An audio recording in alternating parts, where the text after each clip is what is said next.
What's good, everybody? Before we get into this video, we just want to let you know that we've been nominated for the Best Basketball Podcast by the Sports Podcast Awards, baby. The link is in the description. If you never heard of us, if you never watched, start watching. If you're subscribed, thank you for watching. Thank you for being part of our success. This is the second year in a row, by the way, so this is not a fluke, baby. 2 years. 2 years in a row. Go vote for us, baby. Go vote. 2 years in a row. We're built different. What's going on, everybody? Welcome to The Dime. The NBA Cup playoffs start today. Kwab and I are going to be breaking it down for you. And that's pretty much the whole episode. Not going to lie. If you want to follow The Dime, you can on Twitter, Instagram, TikTok, YouTube at The Dime NBA. I'm Josh Rodriguez at Josh_Rodriguez_. He's Kwab at Kwab, a.k.a. Yes. NBA Cup, man. I enjoy it. Do you enjoy it? Do you think it's a good idea? I like it. It's like some competitive basketball. It gives them it's a reason for people to just tune in and watch something different, because people complain about the season, like, oh my god, it's boring, blah blah blah. It's like, here's something for you to cheer on. Hold that. Yeah. Look at basketball in these ugly ass courts. Yeah. Go for it. Bright ass red courts and green.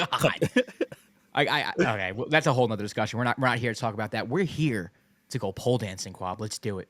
You know you want it. It's time to go pole dancing.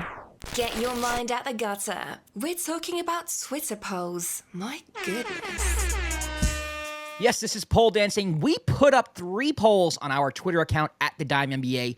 You responded, and Kwab and I are going to take the time to respond to your answers. Typically, we do this very quickly. The segment's usually 5 to 10 minutes, but we're going to drag this out throughout the whole episode because it's all about the NBA Cup final and the playoffs. Kwab, are you ready to do this? Let's do it. All right, here we go. Question number 1. Who will represent the East in the NBA Cup final? Coming in at first at 64%, it's your New York Knicks. Tied for second and at 14% each are the Bucks and Hawks. And coming in at 8% is the Orlando Magic. No surprise there, considering Franz Wagner and Paolo Banchero are out due to injury. I don't know. I went with the Wagner because that's an inside joke. The Banchero just was a complete fail. Kwab, I don't want to ask you what you think right now. I want to work through the Eastern Conference, and I want to keep this in mind. Let's first start with the Knicks versus the Hawks. I want your impressions because I have a lot. Oh, okay.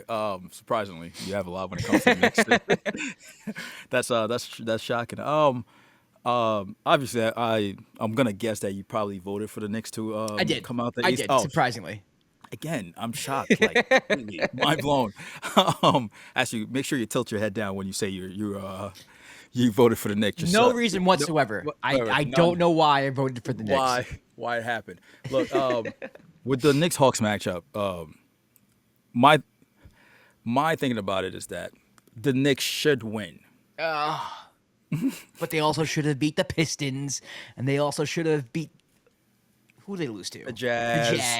The Jazz, and then and and then the couple of games they struggled with the Hornets, and who were without LaMelo, and again, it's been like we talked about this in the previous episode. Their losses have been very strange. I'll say that. Just kind of baffling because when you watch them play well, they can look very dominant, and the Hawks on the other side have been playing really, really well, and been winning a lot of games. So much so we put them in our ranking. They made the top 10.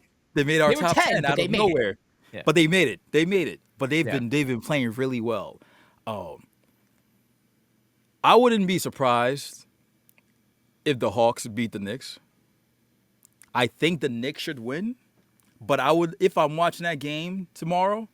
Or actually, I think that game's on Thursday? Wednesday.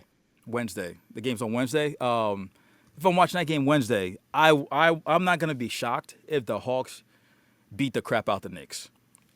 Because if they, yes, I said crap. Yes, beat the hell out of New York. Just stomp on their faces. Whoop them. Just whoop them. Because if Trey and wherever, I guess Capella, wherever else, they keep putting Towns and Bridges in the pick and roll, which has been disastrous for the team. I could see the Hawks kind of pulling it off because they they kind of match up well with you guys. But the Knicks should win this. All right. Asterisk. So for the first take and undisputed in these ESPN and Fox Sports shows, like they're built on debate and argument, right? Where it's kind of like you take one opinion and I take the exact opposite. Yeah. I feel the same exact way you do. I think the Knicks should win, but I do think the Hawks are particularly a bad matchup for them on both sides of the ball, really, if I'm going to be honest with you. Because the Hawks on the defensive end of the ball, and they've been winning, like their 6-game win streak, I mean, they got smoked by the Nuggets. But aside from that, I mean, they've won the games but mostly on defense. And Dyson Daniels, the first matchup against the Knicks, the Hawks beat the Knicks. Dyson Daniels guarding Jalen Brunson, he gave him fits. I'll just say that, and blew up a lot of plays. And I feel more comfortable with the Hawks' ability, not just to guard the pick and roll, but to guard actions outside of the pick and roll. When you have Jalen Johnson, Hunter off the bench now, Ricochet. For me, this Hawks team, low-key, has a pretty good defensive team and is pretty long. And the perimeter guards, they switch everything. And the Knicks have yet to find a way to score on a team consistently that switches the pick and roll. They just can't. I don't know what it is. I don't know if they're not aggressive enough. Mikal Bridges has got off to like a weird start to the year shooting the basketball from threes, good from the corner, everywhere else not so much. Good mid-range, is not really hasn't really fulfilled the promise that Knicks fans thought he would. I am very comfortable with the Knicks pick and roll with Cat. Even if it's with Daniels and Capella, I do think Jalen Brunson can find ways to score the basketball, but those ways that he's going to find to score the basketball are going to be off of like difficult floaters, shots in the lane. Jalen can score 30, but like, what does that 30 look like? The Hawks do have the tendency to give up a lot of threes. Over their 6-game win streak, I think teams are shooting like 31%, 32% against them. So there's a lot of shooting luck involved in that win streak as well. But, I don't want to shortchange them. They've been playing well. But, it is what it is. I think this is a really interesting matchup for the Knicks. And on the other end, like, the way Mikal Bridges has attacked the pick and roll all year, I'm not confident in him, disturbing Trae Young if they're playing drop. If they switch, maybe that's one thing. I don't know how Thibodeau wants to attack that. Where Precious Chua now back in, I want to see if there's a lineup where maybe, they all switch, but Precious comes off the bench. Trae starts. How often are we going to have Precious and Trae at the same time in a small ball lineup where everybody's switching? So I don't know. The spread is 7.5. I'll just say the Hawks cover. It's 7.5? Yeah, I'll just say, if I was a betting man, I'm taking the Hawks with the points. I think it's going to be a really good game. I think the Knicks are better than the Hawks. I just think it's a really weird matchup for them, and I don't like the way that they match up with the Hawks, especially right now, the fact that I don't even know what Knicks team I'm going to get. If this team, was winning every other game or like was on a pace, to finish, with 50-something wins or whatever it is, I would be more comfortable. If this was last year's team post-January, you'd be like, I know what I'm going to get for the Knicks. I don't know. I have no idea what I'm getting from this Knicks team. So for that reason, I'm picking the Knicks because I think they have more talent, because I do think they're the overall better team, and they're home, which doesn't always matter. But I was going to say, if you could say one thing, is there one thing you can say that you think would be the difference in the Knicks winning? Hitting threes. Just hitting threes? Yeah. I think off of the pick and roll, if Jalen gets into the paint and the Hawks, I wouldn't say overhelp, but if Jalen drives and kicks, and you got OG, you got Bridges in the corner hitting threes, Deuce coming in hitting threes, things of that nature, I think then. And it's weird because you can say that about any game, about any in the NBA, about any team. If you're hitting your threes, like you're most likely going to win. That's just how the league works now. But to me, that's really what it is. It's how does Brunson navigate the pick and roll? Is he taking a lot of tough twos, which he might be forced to take? Who knows how the Hawks play? Maybe they don't help out enough. Or is he creating for others and we're hitting our three?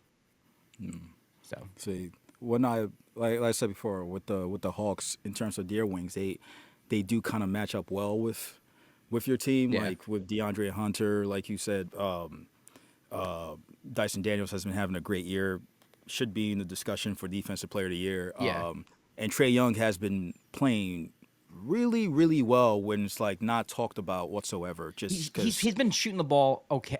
Trey. The thing with Trey, I feel bad because everybody judges him by the way he shoots the ball sometimes, and if he goes into a slump, it's automatically like, oh, he's not playing well. But there's times like he had 20 assists the other day. that's what I'm saying. I mean, I think people focus too much, like you focus too much on like the shooting splits, but like he's been distributing the ball. Like one thing about Trey, I feel like is very understated is his passing. He's a phenomenal passer. He's a phenomenal passer. Like phenomenal passer, phenomenal lob passer is like one of his greatest attributes, but it's like very, very understated. Again, like I said before, when I look at both teams, I'm like, yeah, the Knicks should win, but like I think the Hawks have a very, very good team. Yeah. I always say this every year.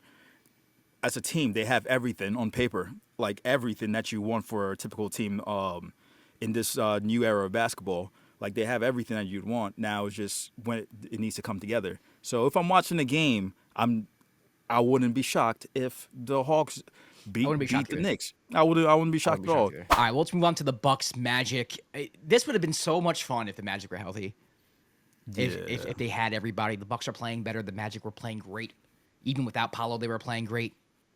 Then Franz goes down. So it's for me, I can't draft up a scenario where I would pick the Magic in this situation. Just for content's sake, I'm not going to be like, whoa, guys, you never know. It's NBA basketball. And it is, don't get me wrong. But come on, like, who are we kidding? This is a game where NBA players, they're going to take this as like a playoff game. Like this is like, there is incentive to win. This isn't just like a regular season game where, you get your paycheck no matter what, you move on to the next city or whatnot. Like, there is a prize to be won at the end of this. This is like a playoff game, and the Magic are severely undermanned.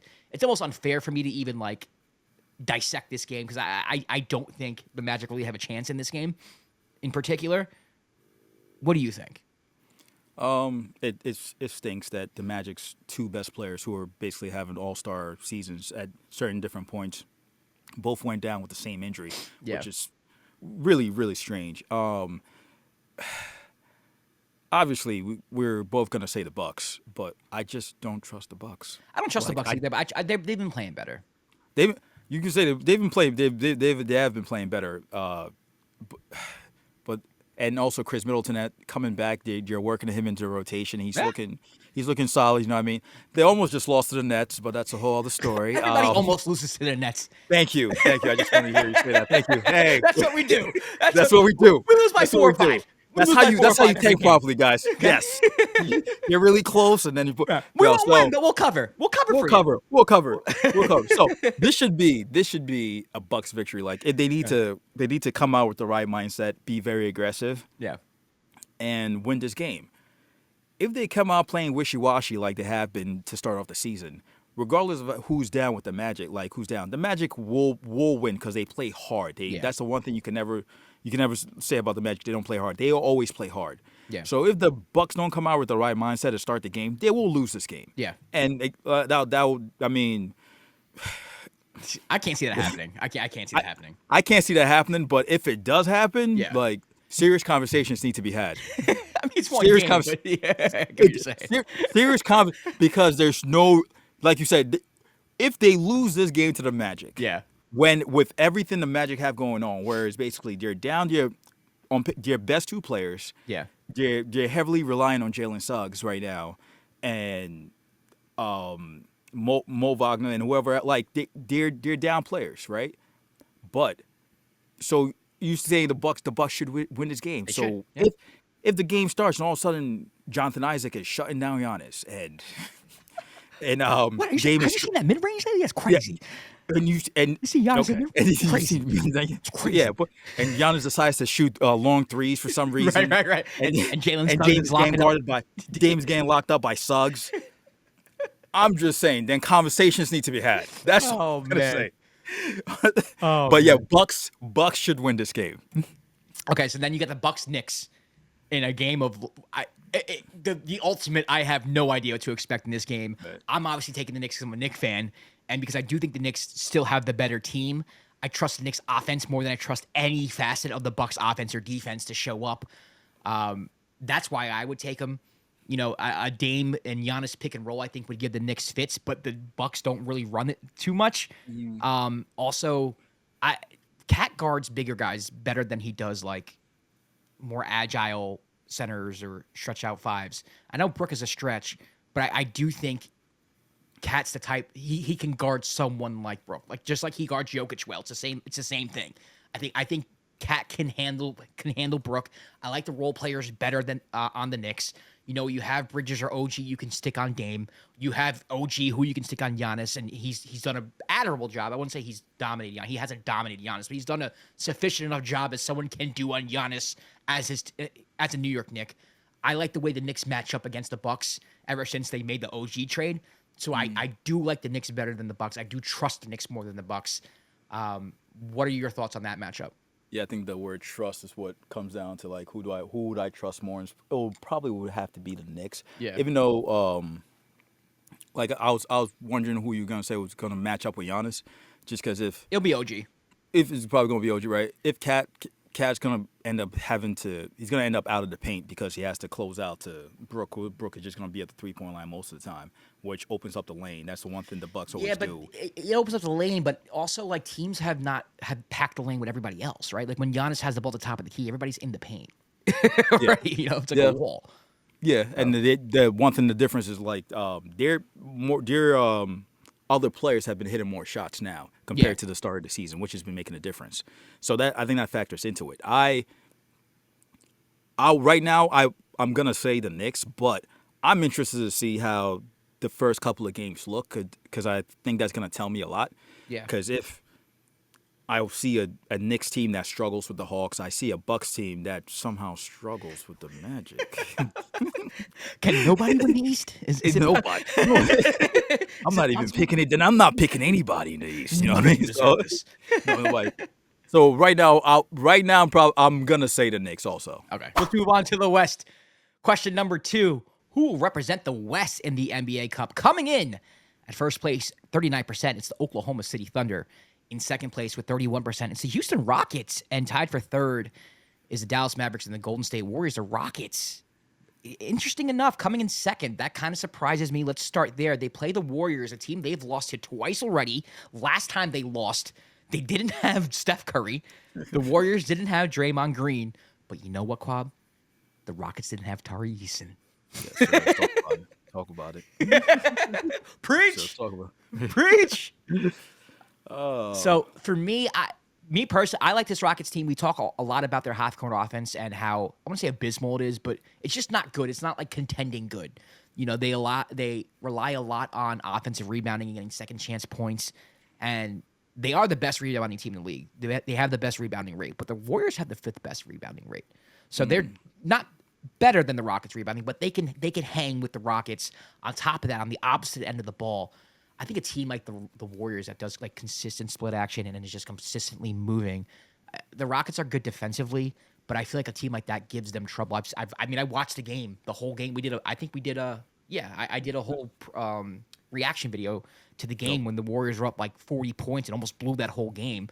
But they were getting any shot they wanted in the first half just off of ball movement alone. And I just think the Rockets just have a harder time guarding that. For me personally, I don't know how Rockets fans feel about this, so if you're a Rocket fan, leave this in the description or in the comments. Jalen Green is so inconsistent, and he's relied upon. I wouldn't say he's relied upon so much because you have Fred VanVleet who does a lot for the offense. They run the offense through Sengun, so they have different options. Like they just rely on Jalen Green, but his shot selection and his decision making sometimes just leaves me baffled. And I have come to the realization that Jalen Green is J.R. Smith. And what you do with J.R. Smith is you put him to the bench and you bring him in as a sixth man, as a microwave scorer. And if he's hot, you give him minutes. If you don't, you take him out. I understand that Amen Thompson has a lot to work on offensively and teams can kind of leave him open. But I do think you're doing your team a disservice when you're leaving your 2 best defenders on the bench to start the game. Especially when you're a team that doesn't always come out sharp. You have Tari Eason and you have Amen Thompson. They come in and they change the game a lot of times and they inject energy, and that's something you want off the bench. But sometimes it's too late. Sorry, I was trying to find this tweet so I could send it to you to help your point with Jalen Green about his how inconsistent he's been. I Bro, can't it's crazy. remember. I've seen tweets where it's like Jalen Green scored 40. Next game he scores 9. Next game he scores like 32. Next game he scores like 11. And it's just, he's talented. And last year it seemed like he was putting it together the second half of the year. I don't know if he needs to have another child. I don't know what needs to happen. But I do think, and this isn't a knock on him, it is who he is. And I think a lot of, criticism goes his way because he was such a high draft pick. Maybe he's just J.R. Smith. Maybe he's just better off the bench playing against a second unit when you can give him the ball and have him dominate the half court. I don't know. I don't know what the answer is, but to me, I feel like that's more of the answer than having him start and kind of bring your starting unit down. Not all the time, but a large amount of the time where it's like, okay, this is a problem. I'm gonna be saying this wrong, but from the tweet I'm trying to remember it. It was like when Jalen Green has his cornrows a certain way, he averages like 30 points. When it's like a 2-part, he averages like a lower amount. I don't know who tracked it, but I was just like, that's insane and inconsistent. So whatever it is, whichever one it is, he can just get your hair braided the right way for this cup, and he should be fine. Right. But to your point, he's been very inconsistent. Part of it is like, he's a young player, and there are times he like, even last year, there are times when he went on that run, like he shoots an insane average where you're just like, this is ridiculous. Yeah. And then there are times where it's just like not good whatsoever. And you just need him to be in the middle. Yeah. Like, I feel like just consistency, just some consistent level play in the middle. And I feel like he will get there at a certain point. He's still young. And maybe the Rockets fan base don't feel that way. They feel like, hey, man, this is who he is. And that's also a possibility. The J.R. Smith comparison is interesting to me because J.R. was always a bucket. Yeah. Regardless. And the difference between J.R. and a lot of like different guards I'll see is like his mindset was always like, regardless if he missed, he felt like the next shot was going to be good. Regardless if it was like a 360 no look, a fade away from like half court. It's some of the most ridiculous shots I've ever seen in my life. You know what I'm saying? Like they always used to talk about when he was a Cavs, like he was the one that he wanted the grenade shots. He was like, oh, the clock is running down. Give me the ball. Yeah. I'll take it over 2 people. I don't care. Yeah. So a lot of times, a lot of players don't have that type of mindset, and it's fine. Like you can't be in that. You can't be that type of player. Like Jar was that type of player. So I could see the possibility of him going to bench, but then it's like, if he's not, what if he goes to the bench and he's inconsistent off the bench? Now that doesn't help. It doesn't. But you realize what you have now, right? You have an inconsistent player, essentially. Then it's like, you know what you have. You've tried a different role for this guy. You've tried different ways to make him fit into this team, and you just can't do it. Maybe you move off of him. Maybe you find another team that thinks that they can fix him. Who knows? He's talented. I mean, you see his ceiling. He has a high ceiling. Like, we've seen it. The ceiling is there. You know, it's just his floor is just incredibly low too. Yeah, I don't know, man. I think he just needs to. I say he just needs to figure it out, honestly. Like, that's so easy to say though. Like, that's what we say. I'm like, I mean, you got to figure it out. I mean, I feel like Udoka also comes down to like coaching and all that. Like, coaching and also his teammates. You have to help him be put in the right situations to you know what I mean, to excel. And if they do all that and it's still the shit, then that he is who he is. Yeah. You know what I mean? I see a lot of complaints when it comes to the Rockets, just overall, just them being inconsistent. That's Van Fleet catches a lot of flack. Sengun has been catching a lot of flack parts of this season too, because he's been wishy-washy at times. Yeah. So again, this is the byproduct of having a young team and having young players who still are trying to find their footing. They're playing excellent right now. They're one of the top teams in the West, but you're gonna have moments of inconsistency. The Warriors have beat the Rockets 15 straight times. 15 straight times. And for some reason, right, I want to pick the Rockets. Go ahead, bro. I want to pick the Rockets. Pick them. And you know why? You know why I want to pick the Rockets? Why?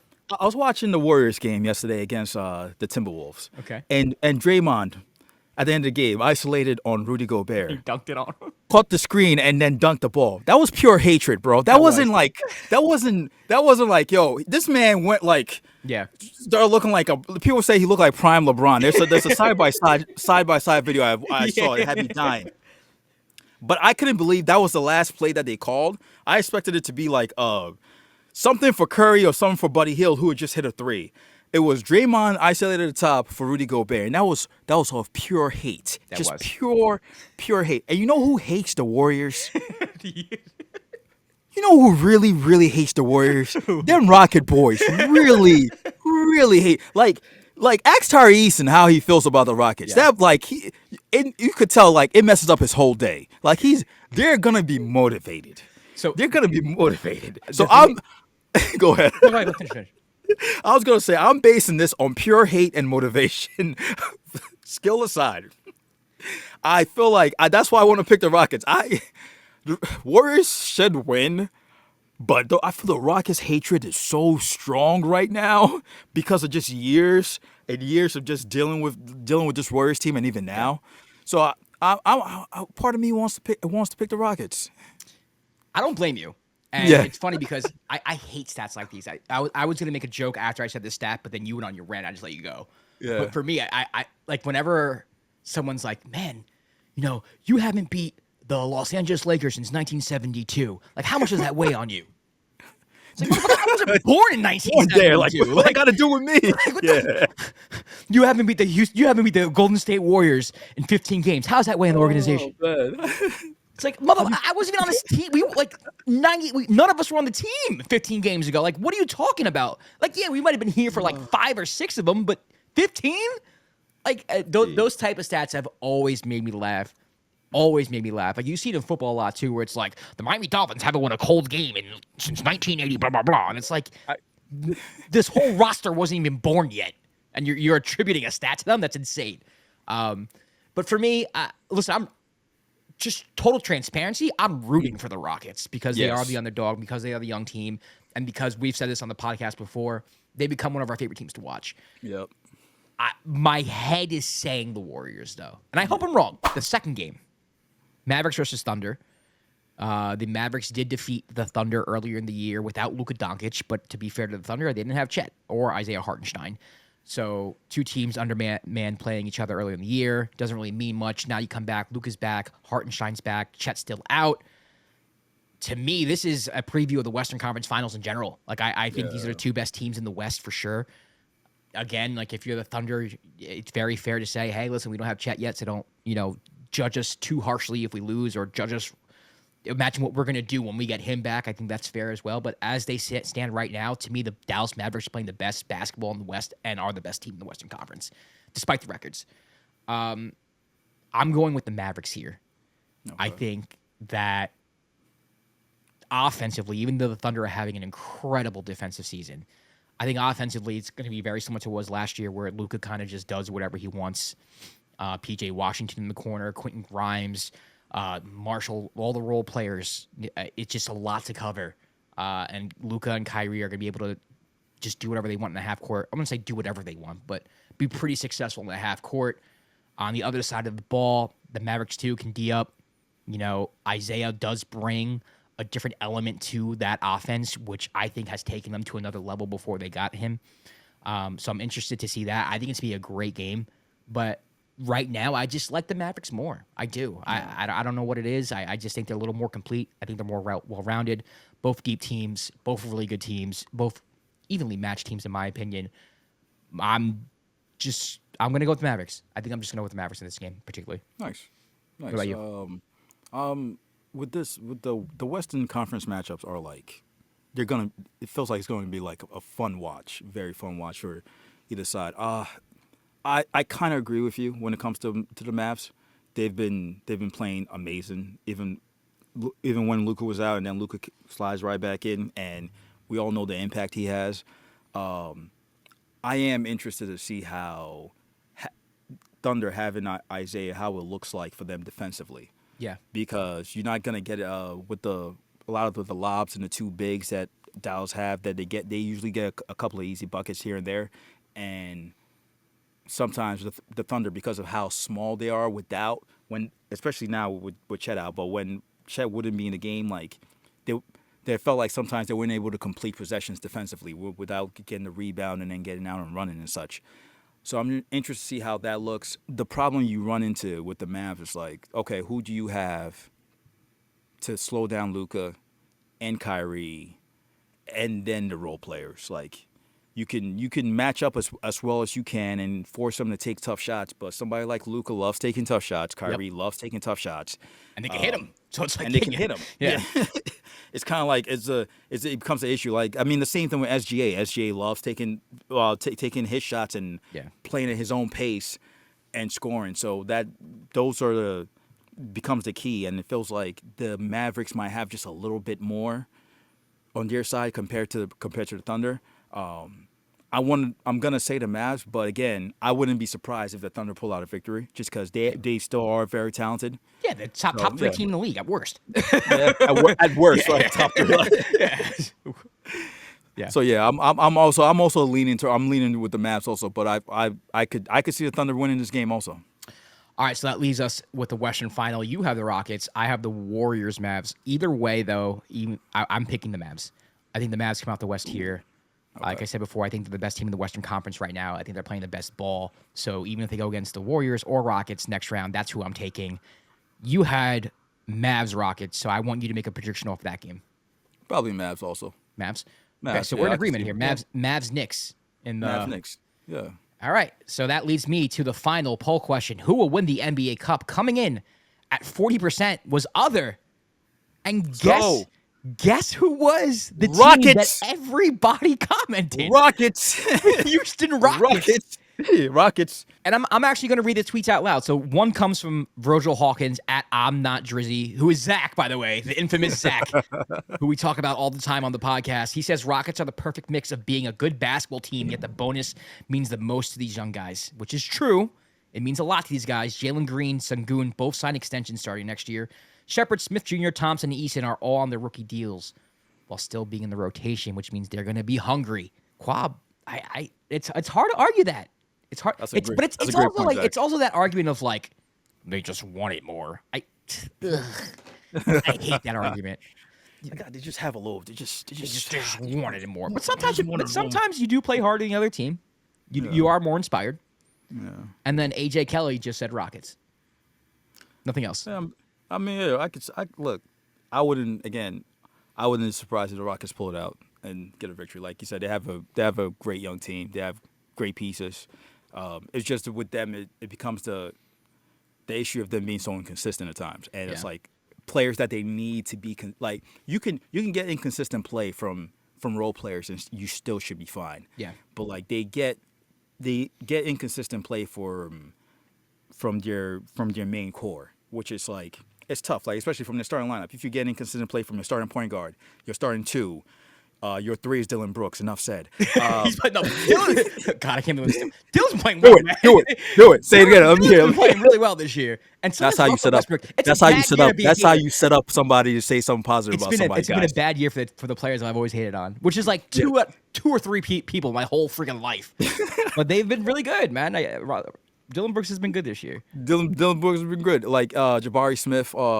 Again, sometimes he has good moments. Sometimes he struggles. And saying but when they're playing well, the Rockets are really, really good because they're really good defensively, especially with the players that come off the bench. Yeah. And they have really tough players offensively. They just have to be more consistent. So again, I wouldn't be surprised if the Rockets win. But I think we're both comfortable picking the Mavs to in the final. To come out the West. No, we're talking about the final now. But the final? Yeah, I'm probably picking the Mavs. I'm not picking the Knicks. Screw that. Where's my camera? Pan to me, not the Yo, I'm going to the Mavs too. Not gonna lie, I am. See? Yeah. I'm a Knicks fan, but I don't want to be that Knicks fan who just picks the Knicks for everything. And to be completely honest with you, it wouldn't surprise me if the Knicks lost their first game against the Hawks. It wouldn't surprise me if the Knicks lost the second game against the Bucks or the Magic where they play, and it wouldn't surprise me if the Knicks lost in the finals. So to me, a team like that is hard to trust to win a tournament. And right now, to be honest, I just think the Mavs are a better basketball team than the Knicks. I think they just have better continuity. I think that's what comes down to it. They have better continuity. I don't know how they're going to guard like a pick and roll with Luka. And drop. Yeah, good luck. Good luck, right? Yeah. So and then the way Mikal Bridges has been playing all year, I can't see him even containing Kyrie Irving. And the Mavs just absolutely embarrassed them in Dallas earlier this year. and that was without Luka. And the Mavs are another team that just switched on every pick and roll. So, and that's been giving Knicks problems all year. So that's why I'm worried about the Knicks against the Hawks. So I think the Hawks at least cover the spread, 7.5. So take it. But if they were to face the Mavericks, I do think that the Knicks will lose that game. How do you feel if the Knicks were to face the Rockets? I think they beat the Rockets. Okay. I think they beat the Rockets. I think they beat the Warriors. Oh. The Thunder? I think they lose to the Thunder. Okay. Yeah. Hartenstein revenge game? That would be nice. Hartenstein revenge game, Quentin Grimes revenge game. Oh, Quentin Grimes revenge. Grimes already sure. have his revenge game though. He had like 21 against the Knicks in Dallas. Yeah, he did. Yeah, you felt vindicated when that happened. You're I thought see? it's fucking weird, man, because it's like of Like, course see, he can do this stuff. Like, use bro. I don't get me started. Don't get me started. Do the not get me Quentin Grimes tapes. You guys can rewind and watch episodes on. The wild thing about Quentin Grimes too is because everything that they want from Mikal Bridges, Grimes can do. I'm not saying he's better than Bridges. I'm not saying that. He's not. But Grimes was their best point of attack defender, especially on the pick and roll, and Grimes can shoot the three. You got Bridges to be your best point of attack defender, and to shoot the three.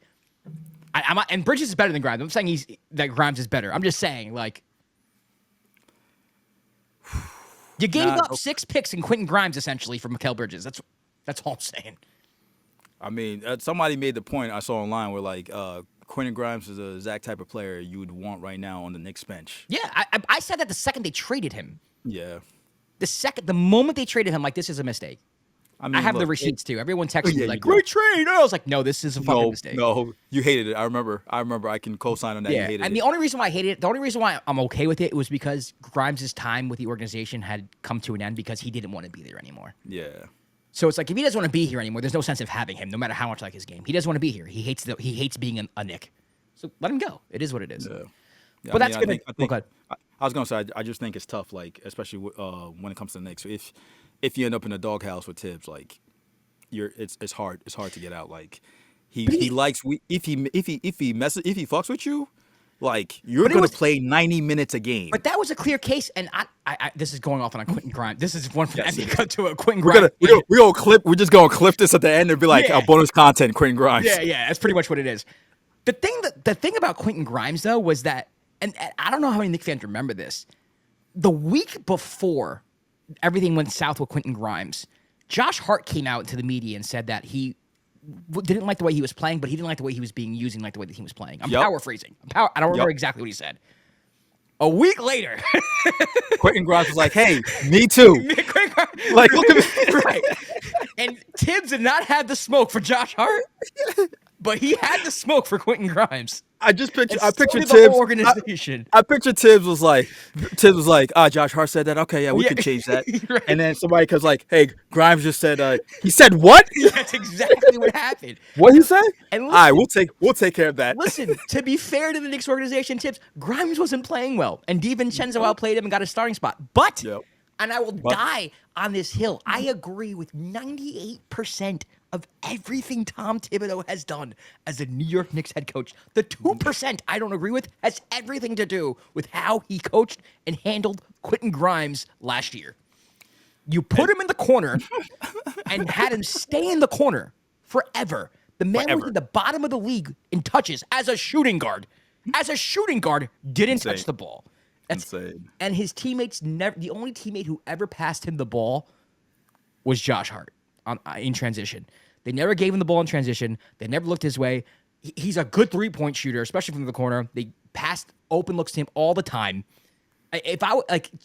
There's no wonder why he didn't want to be there anymore. He was not put in position to succeed at all. And on top of that, again, he was your best point of attack defender before OG came over, especially on the pick and roll. So you're having this guy guard the best players in the league every night and then sticking him in the corner as if he's freaking Andre Roberson. That's how they treated him. Look, I'm sorry, bro. Like they messed up. They messed up because you unlocked the memory with because he Josh Hart did come out and say He did that. a week before Grimes said something. And He then was when like, Grimes said something, people were like, "Yo, shut up!" Like it was like the little, like, "Yo, yo, shut up, dog. What the? Who told you?" "What happened?" It was like little brother was like, "Yo, you better shut up. What you thinking, bro? You better And Grimes cut that." was right about everything. By the way, everything he said, he was correct.